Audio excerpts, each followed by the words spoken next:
à tous. Donc, je vais vous présenter en fait la solution qu'on appelle Eyes, qui est en fait une interface utilisateur. Donc, il y en a qui auront la traduction en français de la présentation d'hier. Donc, cette solution, en fait, l'objectif, c'est de révolutionner, en tout cas de modifier complètement la façon de travailler dans les interfaces de recherche, aussi bien que ce soit sur les sites web où on le pratique aujourd'hui couramment, mais également dans des logiciels ou sur des interfaces tactiles, type tablette, voire écran, mur tactile. Donc l'objectif finalement quand on fait une recherche, c'est de faire le meilleur choix. Donc plus que de trouver une solution, Eyes va nous aider justement à trouver la meilleure solution.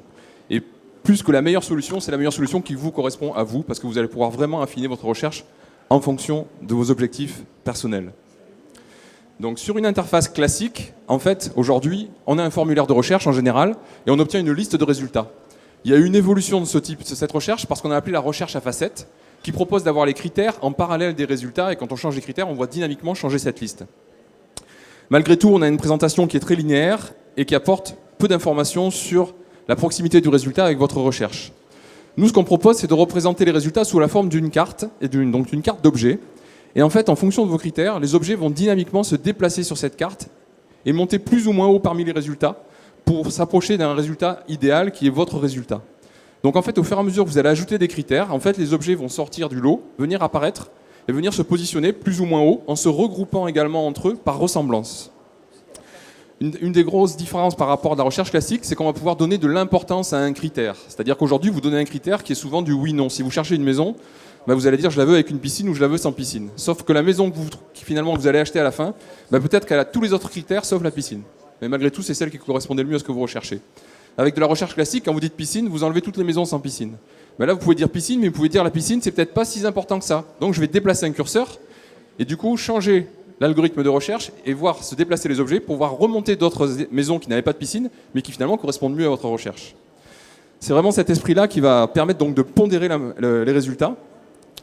Ce qui est important aussi, c'est que souvent, dans notre réflexion, d'un résultat, on va rebondir sur d'autres résultats. Je reprends l'exemple de la maison. Quand au départ, vous partez d'une idée, vous cherchez un appartement, vous avez défini quelques critères.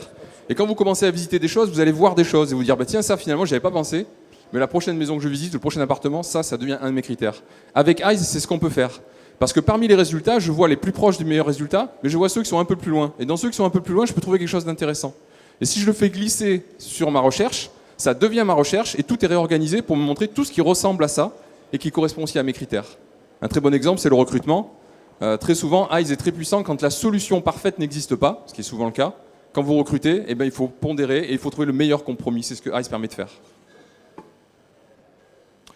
Donc aujourd'hui, cette solution s'adresse soit à des sites internet, soit à des éditeurs de logiciels qui aujourd'hui embarquent cette solution dans leur logiciel. Donc c'est le cas, notamment on prospecte aux États-Unis et au Canada, c'est le cas d'un éditeur canadien avec un logiciel dans la gestion des ressources humaines, Momentum Technology. On peut également venir greffer cette solution sur un moteur de recherche. Nous ne sommes pas un moteur de recherche, nous apportons une valeur ajoutée au moteur de recherche. Donc aujourd'hui, l'interface utilisateur Eyes peut venir se connecter sur des solutions de recherche comme SolAir, comme Microsoft Fast ou comme Google par exemple.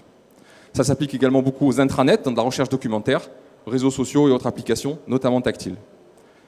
Pour ceux qui voudront une démonstration, sur l'espace B2B, on peut vous faire tourner une démonstration et faire quelques recherches avec vous. Merci.